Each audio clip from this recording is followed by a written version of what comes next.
Okay, so hi, I'm Robin, as it says on the screen. To understand why I'm here, I need to flick through some introductory slides. This guy is my dad, or unfortunately he was my dad. He always will be my dad, but he passed away 4 years ago. But he was, I don't think I exaggerate, he was one of the most well-known people in sitting volleyball worldwide. So I'm his youngest son. He was the head coach of the Dutch men's sitting volleyball team, and after that, twice of the German sitting volleyball team, and of the team of Egypt. And he did a lot of promotional work in other countries, in Italy, in France, in Rwanda, and all over the world. So, as I said, he was the coach of the men's team in 82 to 92, when the Dutch men's team were at that level, pretty much where the Bosnians have been for the past 50 years, I think. No, maybe a little less, but a long time. This picture on the right is him in the middle, of course, with the golden team of 1984, the first Paralympic sitting volleyball competition in New York, and the Dutch won the gold. Pretty much after that, I think Iran won all of the gold, and then sometimes Bosnia as well, I think. But the Dutch have been around for a long time. Just one thing, did you know, just raise your hands, did you know that the sitting volleyball sport was invented in the Netherlands? You did? Okay, good. It was shortly after the Second World War, 1950 something, don't know the exact year. It was invented in the Netherlands as a sport for people, especially sport for people with an amputation. So that's where we came from. This is who I am and how did I get involved. Well, of course, because I was a little boy. I was born in 1978. My dad was a coach from 1982. So I grew up with a dad who was the head coach. And sitting volleyball was a pretty normal thing for me, but I was also a member of a real volleyball family. My father was a coach. Both of my brothers played high-level volleyball. I played high-level volleyball. So the switch to sitting volleyball might not be the most logical thing to do unless you grow up being the son of a coach.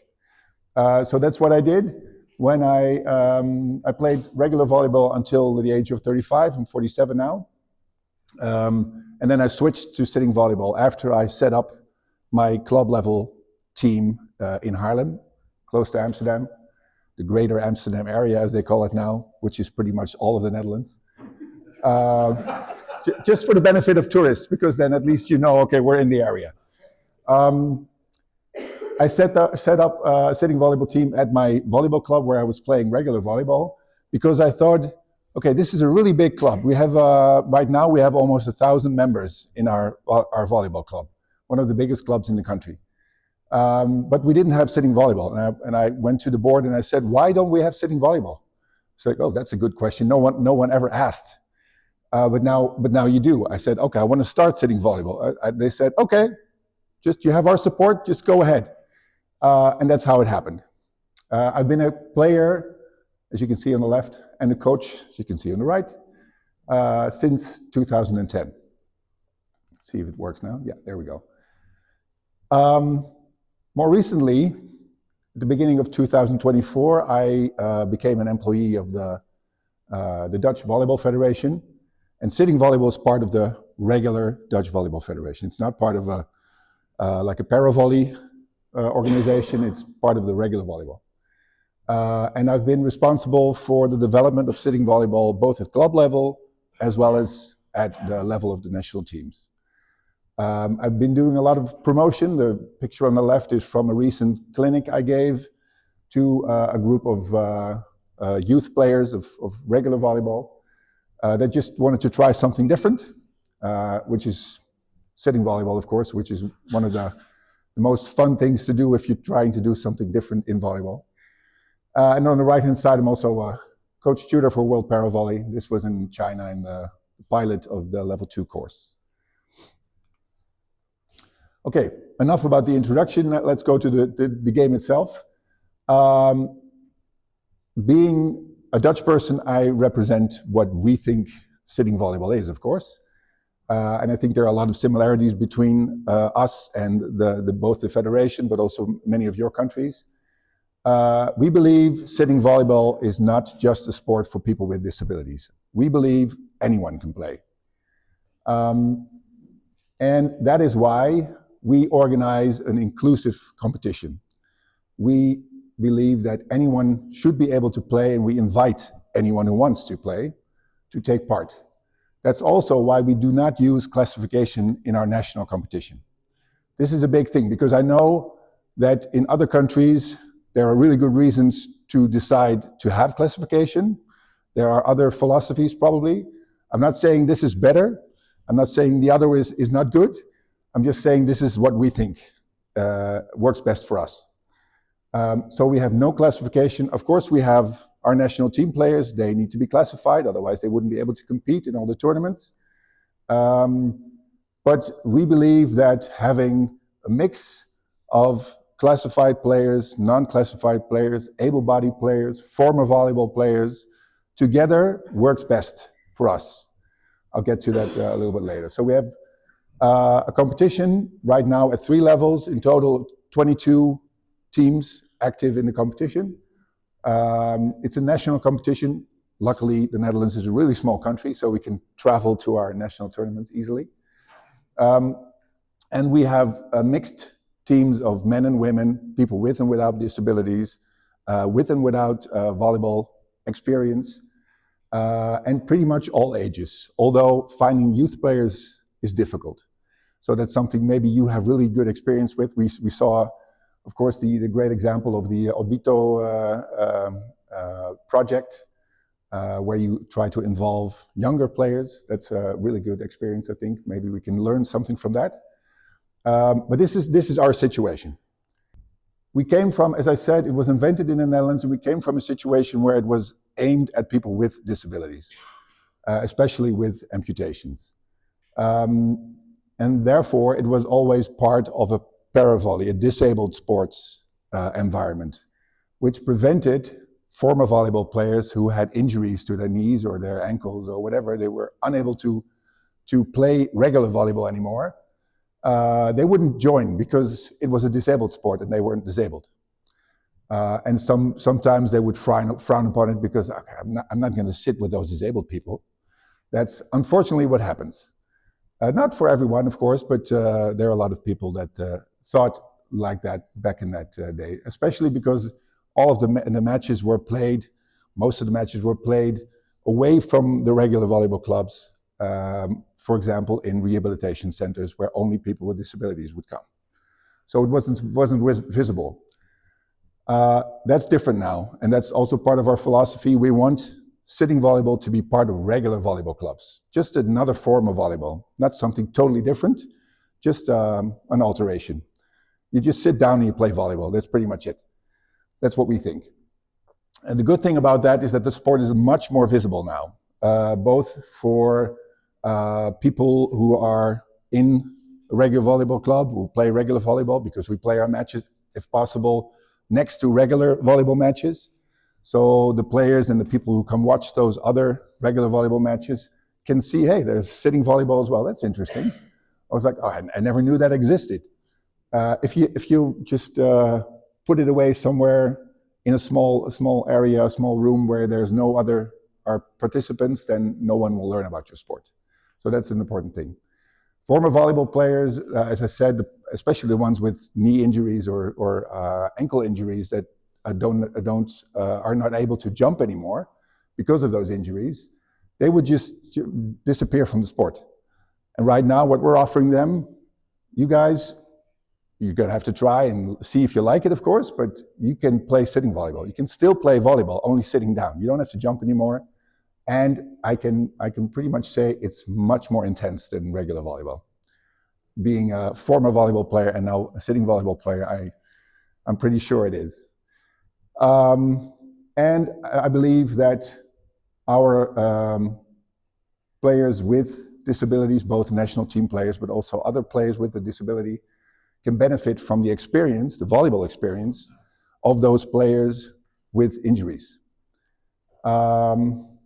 So that's what we think is the best way to go for us. Okay, so how do you start growing your game? How do you start a club or a new team? You can take pictures, but you're going to get the slides as well. So, oh, okay, you want to sleep with it? Okay, no pressure otherwise. Okay, so what you want to do when you're looking for to start a new club or a new group, you need to have people, preferably more than one person, to as we call it in the Dutch, pull the cart. You want them to be motivated. You want them to have experience, to have the time to invest in building a team, because it takes a lot of time. This is something you have to take into account. It's not something you just realize in a week or two, or in a month or two, or maybe even in a year. It takes time. So it needs people who are willing to keep going, even though it might not always be easy. And it helps if they have a network they can engage, especially if you're part of a volleyball club. You want people to have a network inside the volleyball club, like if they are former volleyball coaches as well. They have coached other teams. There are always people in your club that are willing to help you out in the start. They might not join your team in the long run, but they are willing to help you out to make a bigger group, which is more fun to train with. And then if you get more people to actually join your sitting volleyball team, then they can decide if they want to go or if they want to stay. And these people have to be persuasive, but in a good way. As in, you don't take no for an answer, but politely. Okay, so if someone says, nah, that's not something for me, if they say that to me, the first thing I said, have you tried it? And if they say no, then you don't get to say no. You have to try it first, and after that, if you don't like it, that's fine with me. But if you say, I don't like it, and you haven't tried it yet, that's a no-go, okay? So I try to be polite about that, but I can be very persuasive. So, as I said, we think it's very important that sitting volleyball is part of a regular volleyball club, because you get a much bigger audience, you get a much bigger visibility, you get an access to volleyball players who might want to join you every now and then. And it has to be an integral part of your club, because if it's a board that says, okay, yes, we think sitting volleyball is important, but they still put you away in that little gym when no one sees you, then you're not going to get an integral part of your of the club, because no one's going to see you, and you're just going to be some lonely group that no one wants to join. So this is really important. The club, of course, needs to provide funding to get started. You'll need a coach, you'll need a time and place to practice. Things like this cost money. Fortunately, sitting volleyball doesn't require a lot of extra materials, because you use the same balls, you use the same courts. You might need some extra lines, but you could improvise if necessary. You might want to have a real sitting volleyball net, but you could use a regular one as well. Pretty much, well, hardly anything extra is needed to start playing. So the costs shouldn't be very high. And of course, you need a coach, and they need to be trained, which is something I think Matt, there you go. Matt will be talking about a little later what World ParaVolley and ParaVolley Europe can do to help you with that. And this is also an important thing. If there are existing sitting volleyball clubs in your area, make sure you reach out and try to work together. You are not competitors off the court, only on the court. Just remember, this is really, really vital, because you don't want to start something right next to an existing club, because you are going to be competing for the players. But if there's some club in your area that has already got the experience, then you can learn from them. You can work together. You can try to to combine the forces and try to get more players to come because you have more people who can help. So this is, as I said, everything is important, of course, but this is important as well. When you get started, it helps very much, in my experience, to have some kind of kickoff event, something that looks good, something with a big ball flying, like just now. Something that is already, preferably already integrated in an event that is an existing event in your volleyball club or in the club you're working with. Because in my experience, a lot of people might be interested in joining your sitting volleyball team, but they are a little hesitant because they believe, okay, because then I have to go somewhere I don't normally go to. There are going to be people I don't know. There are going to be people with disabilities. That's scary.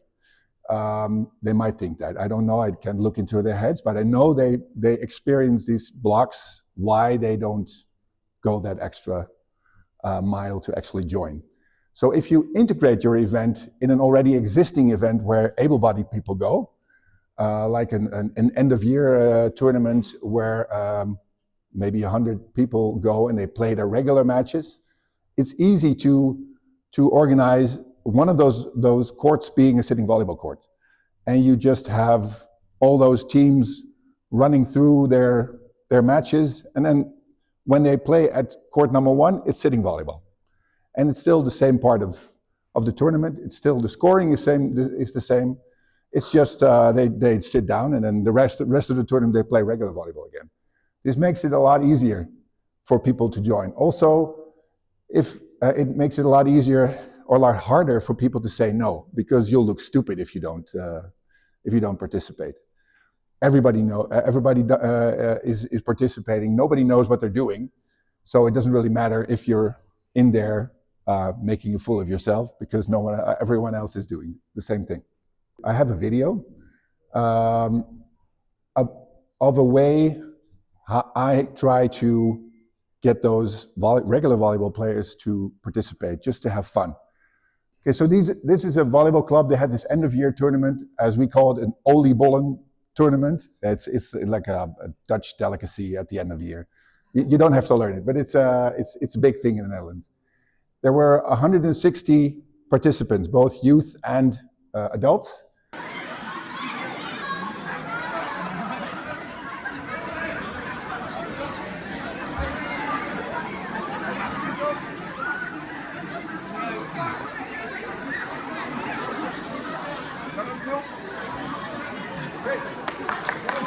So when you have decided where you're going to start your group, now you want to really get started.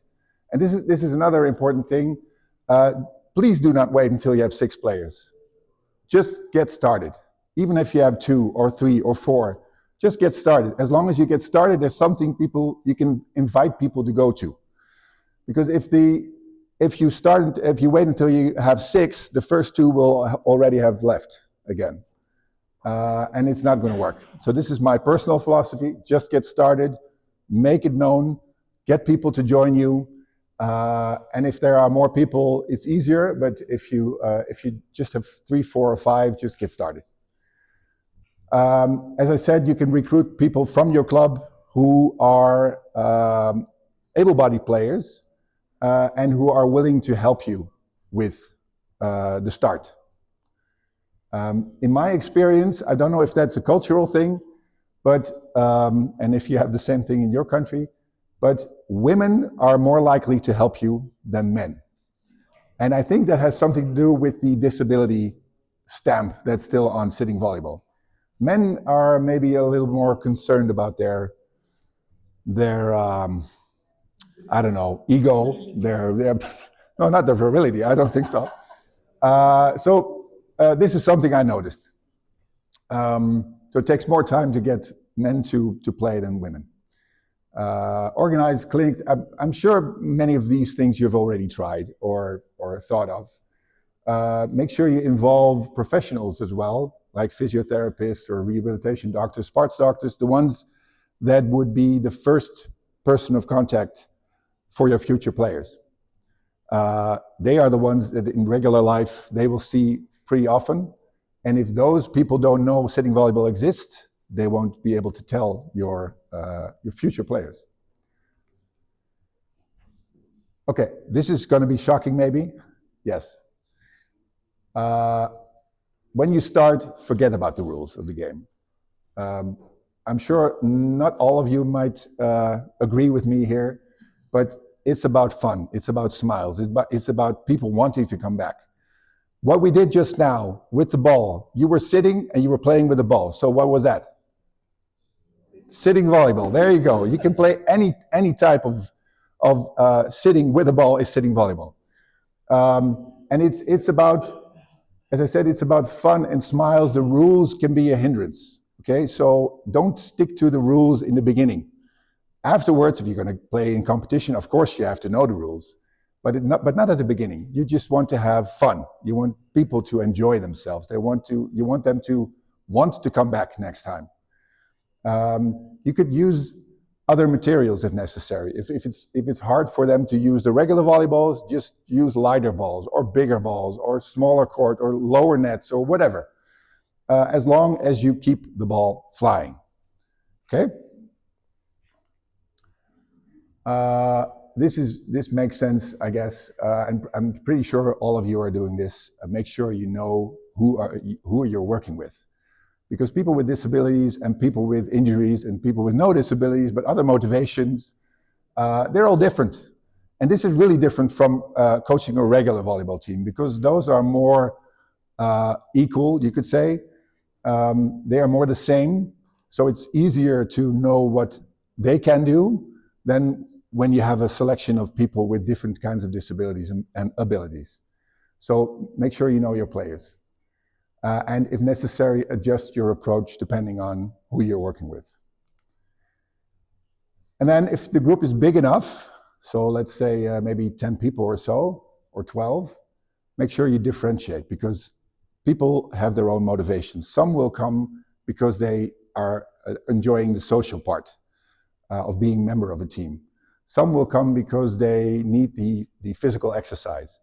And some will just want to win, right? And if you have people who want to win, you have to have a team they can be winning with together.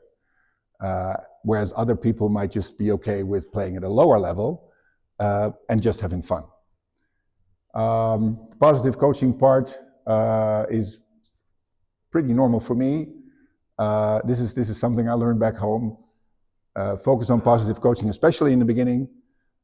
If someone is doing something right, let the whole group hear. If someone is doing something you want to correct, tell them one-on-one. And then finally, I almost think, make sure you become part of something bigger, because most people will want to play in some kind of competition. They will want to know what they're practicing for. So this is something you want to try to enroll them in some kind of competition. If there's no national competition, of course you can also organize a tournament or join someone else's tournament. There are a lot of tournaments in ParaVolley Europe area, in Europe, also on the website of ParaVolley Europe. You can just see what tournaments are there, what levels are they, can my team join, and just go play. So this is pretty much the end of my presentation. And make sure to remember, you want to grow your team, you want to grow the game, and your future players are already out there, they just don't know it yet.